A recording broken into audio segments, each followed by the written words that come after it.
또 명절이 다가오고 있었습니다. 달력을 보는 것만으로도 가슴이 답답해졌어요. 추석이 이틀 앞으로 다가온 수요일 밤, 저는 부엌 식탁 앞에 앉아 장보기 목록을 적고 있었습니다.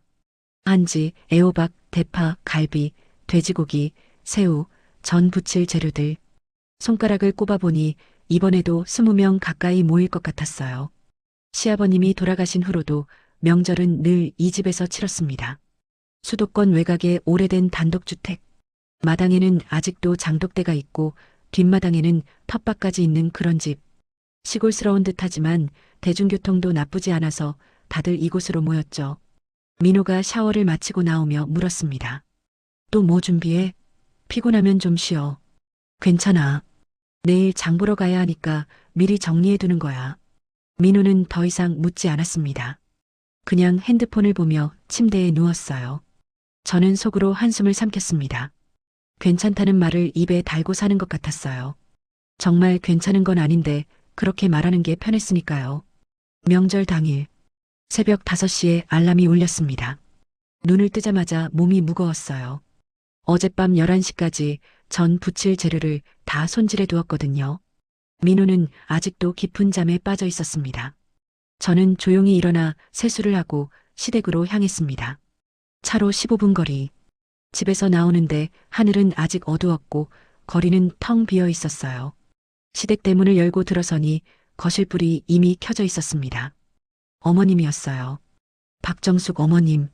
64세 나이지만 여전히 꼿꼿한 자세로 주방에 서 계셨습니다. 왔어? 네, 어머니. 안녕하세요. 그래. 재료는 다 가져왔지?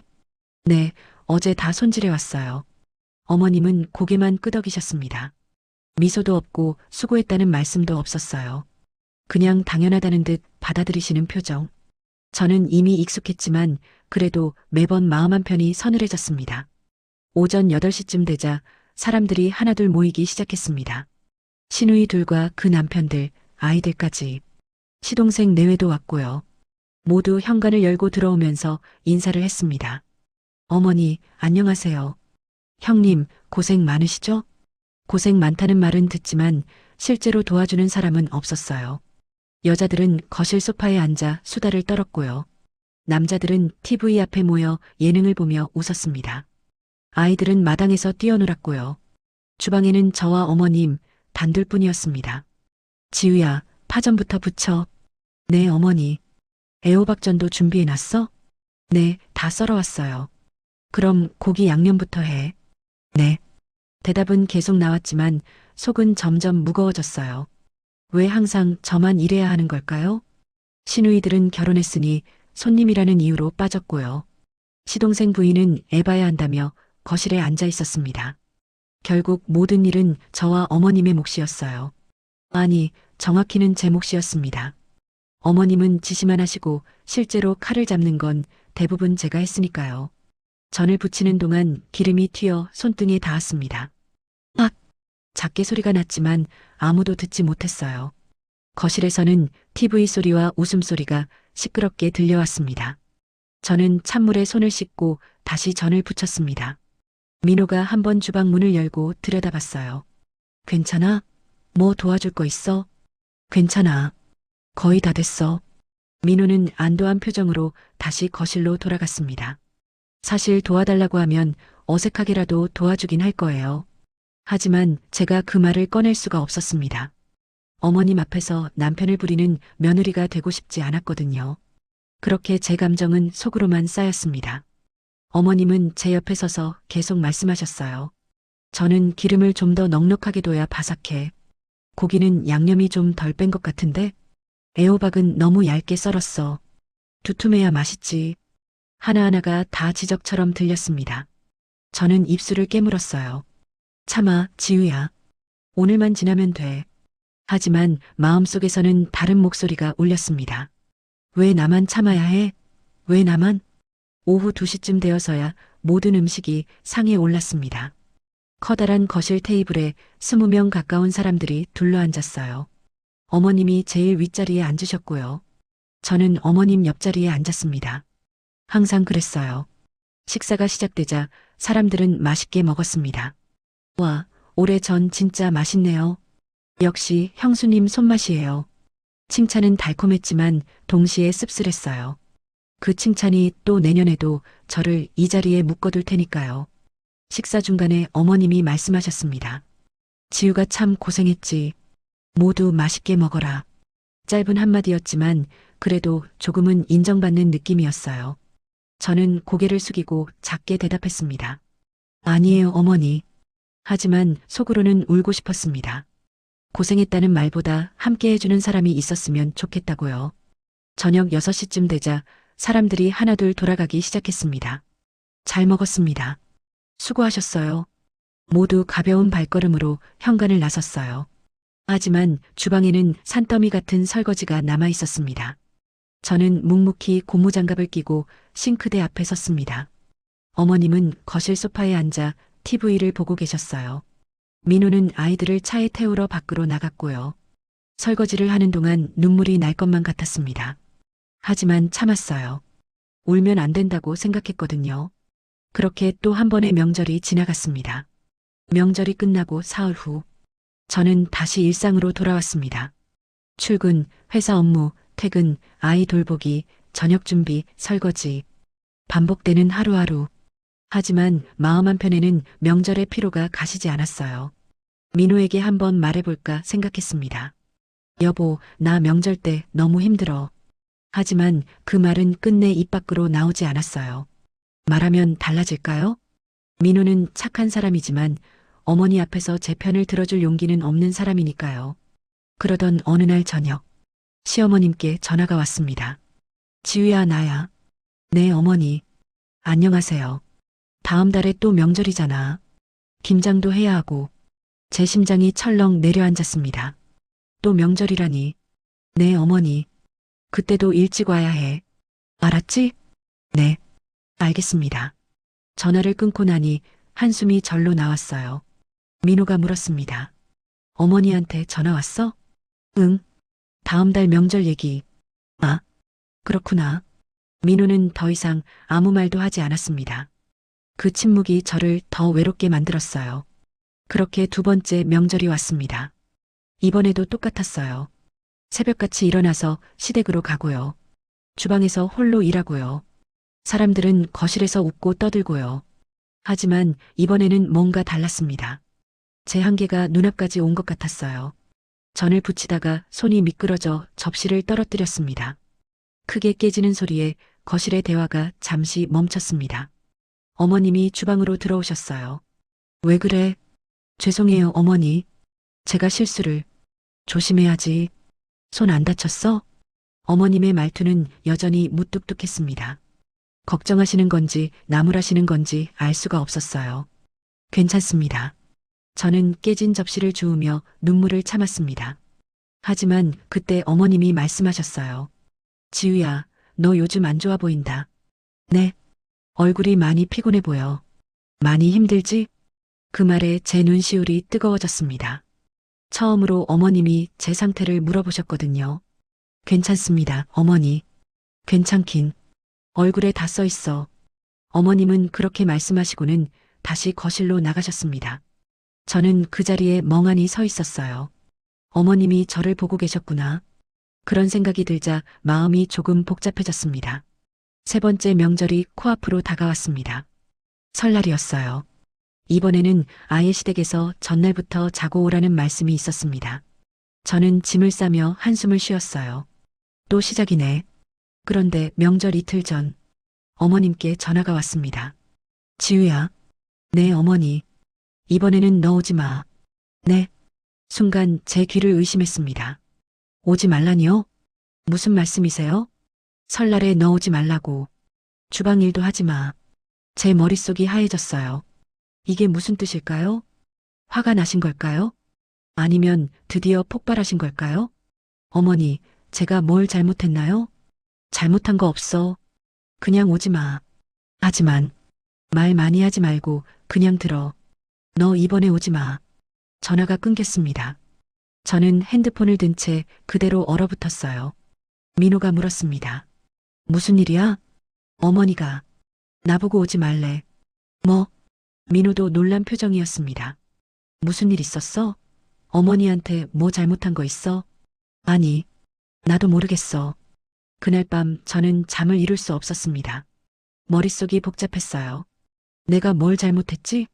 어머니가 화나신 걸까? 아니면 이제 나를 며느리로 안 보시겠다는 건가? 온갖 생각이 꼬리를 물었습니다. 다음 날 아침, 민호가 어머님께 전화를 드렸습니다. 저는 옆에서 조마조마하게 그 통화를 들었어요. 어머니, 지우가 무슨 실수라도 했나요? 왜 갑자기 오지 말라고 하세요? 어머니, 잠시 침묵이 흐르더니 어머님의 목소리가 들렸습니다. 민호야, 내 와이프 데리고 명절에 그냥 와. 근데 주방에는 들어오지 마라. 알았지? 네. 그게 무슨 말 많이 하지 말고. 또 전화가 끊겼습니다. 민호는 어리둥절한 표정으로 저를 봤어요. 무슨 일인지 모르겠네. 그래도 오래. 근데 일은 하지 말래. 그게 무슨 뜻이야? 나도 모르겠어. 저는 더 혼란스러웠습니다. 오래? 근데 일은 하지 마.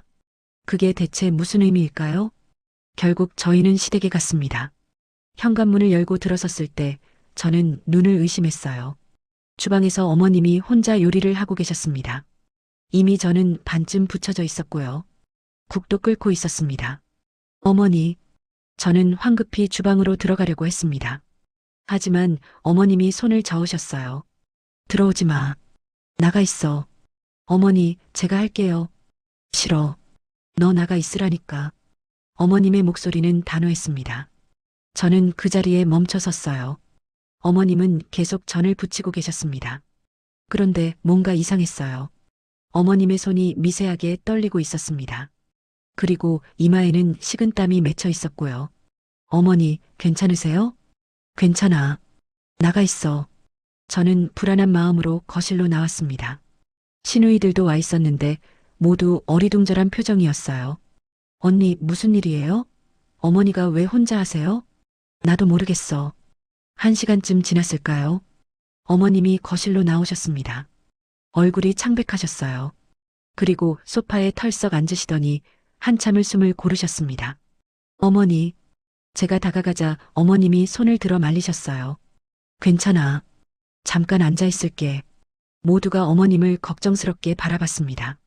잠시 후 어머님이 입을 여셨어요. 너희들한테 할 말이 있다. 지난달에 병원 갔었어. 그 말에 저희는 모두 긴장했습니다. 검사 결과가 안 좋았어. 심장에 문제가 있대. 네. 관상동맥이 많이 막혔다고. 의사가 그러더라고. 무리하면 안 된다고. 특히 명절 같은 거. 저는 숨이 막혔습니다. 그래서 이번에는 내가 하기로 했어. 혼자? 어머니, 그럼 저희한테 말씀하시지. 말하면 뭐해? 너희들이 대신 고생하잖아. 어머님의 목소리가 떨렸습니다. 특히 지호, 너한테 미안했어. 어머니, 나도 젊었을 때 시어머니한테 그렇게 당했거든. 명절마다 혼자 다 하고 아무도 안 도와주고. 어머님은 눈을 감으셨어요. 그래서 다짐했어. 나는 며느리한테 그러지 말아야겠다고. 딸처럼 대해야겠다고. 근데 막상 명절이 되면 그게 안 되더라. 습관처럼 시키게 되고 당연하게 여기게 되고. 어머님의 눈가에 눈물이 맺혔습니다. 며칠 전에 의사가 그러더라고. 이번 명절에 무리하면 정말 위험할 수 있다고. 그때 정신이 번쩍 들었어. 아, 내가 지우한테 뭘 한 거지? 나도 똑같이 시어머니가 된 거구나. 어머님은 제 손을 잡으셨습니다. 미안하다, 지우야. 정말 미안해. 그 순간 제 눈에서 눈물이 쏟아졌습니다. 어머니, 너 이제 명절에 일하지 마. 나도 안 할 거야. 우리 이제 시켜 먹자. 배달 음식 시켜 먹으면 되잖아. 어머님의 말에 시누이들도 울기 시작했어요. 어머니, 왜 진작 말씀 안 하셨어요? 우리가 할게요. 우리가 다 같이 하면 되잖아요. 그래. 이제부터 다 같이 하자. 여자들만 하는 거 아니고 남자들도 다 같이. 민호도 고개를 끄덕였습니다. 어머니, 제가 미안해요. 제가 아내를 더 챙겼어야 했는데. 그렇게 우리는 한참을 울었습니다. 그날 우리는 배달 음식을 시켜 먹었습니다. 치킨, 피자, 중국 음식까지. 명절 음식은 어머님이 부쳐둔 전 몇 개와 간단한 나물 몇 가지뿐이었어요. 하지만 그 어느 명절보다 따뜻했습니다. 모두가 거실에 둘러앉아 함께 웃고 떠들었거든요. 여자들만 주방에 갇혀 있지 않았어요. 남자들만 TV 앞에 앉아 있지 않았고요. 우리는 진짜 가족이 된 것 같았습니다. 어머님이 제 옆에 앉으셨어요. 지우야. 네, 어머니. 나 이제 며느리 말고 딸이라고 생각하고 살래. 되겠니? 그 말에 저는 또 눈물이 났습니다. 네, 어머니. 저도 그럴게요. 어머님이 제 손을 꼭 잡아주셨어요. 그 손은 거칠었지만 따뜻했습니다. 그날 이후 우리 집 명절은 완전히 바뀌었습니다. 이제는 모두가 함께 준비합니다. 남자들도 주방에 들어와 설거지를 하고요. 아이들도 간단한 일을 거들어요. 어머님은 건강을 위해 무리하지 않으시고요. 저도 더 이상 혼자 짊어지지 않습니다. 그리고 무엇보다 중요한 건 우리는 이제 서로의 마음을 말로 표현합니다. 어머니, 오늘 고마웠어요. 지우야, 너도 수고했어. 엄마 사랑해요. 나도 사랑한다. 우리 딸. 그렇게 우리는 진짜 가족이 되어갔습니다. 그 일이 있고 난 뒤 1년이 흘렀습니다. 또 명절이 돌아왔어요. 하지만 이번에는 마음이 달랐습니다. 시댁으로 가는 차 안에서 저는 창밖을 바라보며 생각했어요. 이제는 괜찮아. 진짜 괜찮아. 현관문을 열고 들어서니 이미 여러 사람들이 와 있었습니다. 시누이들, 시동생 내외, 아이들까지. 그런데 예전과는 풍경이 완전히 달랐어요. 주방에는 시누이들과 시동생 부인이 함께 있었고요. 거실에서는 민호와 시동생이 아이들과 놀아주고 있었습니다. 언니 왔어요. 형수님, 모두가 반갑게 인사했습니다. 어머님은 소파에 편안히 앉아 계셨어요. 얼굴이 예전보다 훨씬 밝아 보이셨습니다. 지우 왔구나. 네, 어머니. 안녕하세요. 건강하게 잘 지냈어? 네, 어머니도요? 어머님은 제 손을 잡아주셨습니다. 그 손길이 따뜻했어요. 이번 명절 준비는 정말 달랐습니다. 여자들만 주방에 갇혀 있지 않았어요. 남자들도 자연스럽게 주방을 드나들며 일을 거들었습니다. 형, 이 파 어떻게 썰어요? 그냥 송송 썰면 돼. 애들아, 할머니 방 청소 좀 도와드려라. 네. 모두가 자기 역할을 찾아서 움직였어요. 어머님은 간단한 양념만 하시고는 우리를 지켜보셨습니다. 지우야, 너무 무리하지 마. 괜찮아요, 어머니. 다 같이 하니까 정말 괜찮아요. 그래도 중간중간 쉬어야 해. 어머님의 그 말 한마디가 얼마나 고마운지 몰라요. 예전에는 더 빨리였는데 이제는 쉬어도 되었으니까요. 시누이가 제 옆에서 말했습니다. 언니, 그동안 정말 고생 많았죠? 아니야. 이제는 괜찮아. 솔직히 우리도 미안했어요. 우리가 너무 모른 척했던 것 같아. 다 지나간 일이야. 이제 이렇게 함께 하잖아. 시누이가 제 어깨를 토닥였습니다. 그 순간 정말 가족이 된 것 같았어요. 오후 2시쯤 되어 식사 준비가 끝났습니다. 하지만 예전처럼 산더미 같은 음식은 아니었어요. 간단한 전 몇 가지와 나물, 고기구이, 그리고 배달 음식 몇 개. 그렇게 적당히 차려진 상이었습니다. 모두가 테이블에 둘러앉았어요. 어머님이 말씀하셨습니다. 자, 다들 수고했어. 맛있게 먹자. 잘 먹겠습니다. 식사를 하는 동안 대화가 끊이지 않았습니다. 오래전 진짜 맛있는데요? 맞아. 우리 같이 하니까 더 맛있는 것 같아. 어머니, 건강은 어떠세요? 응, 좋아. 병원 다니면서 잘 관리하고 있어. 어머님은 웃으며 대답하셨어요. 그 미소가 정말 편안해 보였습니다. 식사가 끝나고 설거지를 할 때도 마찬가지였어요. 여자들만 하는 게 아니라 모두가 함께 했습니다. 민호가 고무장갑을 끼며 말했습니다. 내가 설거지 할게. 당신은 좀 쉬어. 괜찮아. 같이 하자. 그래, 같이 하면 금방 끝나지. 우리는 함께 설거지를 했고요. 30분도 안 돼서 모든 게 깨끗이 정리됐습니다. 저녁이 되자 사람들이 하나둘 돌아가기 시작했습니다. 저희도 집으로 돌아갈 준비를 하고 있었어요. 그때 어머님이 저를 부르셨습니다. 지우야, 잠깐 나랑 얘기 좀 하자. 네, 어머니. 우리는 마당으로 나갔습니다. 해가 지고 있었고 하늘은 붉게 물들어 있었어요. 어머님이 입을 여셨습니다. 지우야, 고맙다. 무슨 말씀이세요? 너 덕분에 내가 변할 수 있었어. 아니에요, 어머니. 제가 더 감사하죠. 어머님은 고개를 저으셨어요. 아니야. 내가 그동안 얼마나 힘들었는지 알아. 표정에 다 나오더라고. 근데 내가 너무 둔했어. 아니, 일부러 모른 척 했는지도 몰라. 어머님의 목소리가 떨렸습니다. 나도 젊었을 때 똑같이 당했거든. 시어머니한테. 네, 말씀하셨죠. 그때 나도 정말 서러웠어. 왜 나만 이래야 하나? 왜 아무도 안 도와주나? 어머님은 하늘을 올려다보셨어요. 근데 나이가 들고 시어머니 입장이 되니까 그게 자연스럽게 반복되더라고. 습관이라는 게 무섭더라. 나도 모르게 며느리한테 똑같이 하고 있었어. 어머님의 눈가에 눈물이 맺혔습니다. 그러다가 병원에서 심장 이야기 들었을 때 정신이 번쩍 들었지. 어머니, 아, 내가 지유한테 뭘 한 거지? 나도 똑같은 시어머니가 된 거구나. 어머님은 제 손을 꼭 잡으셨어요. 미안하다, 지유야. 정말 미안해. 어머니, 이제 다 괜찮아요. 아니야, 괜찮은 게 아니야. 내가 너한테 빚진 거야.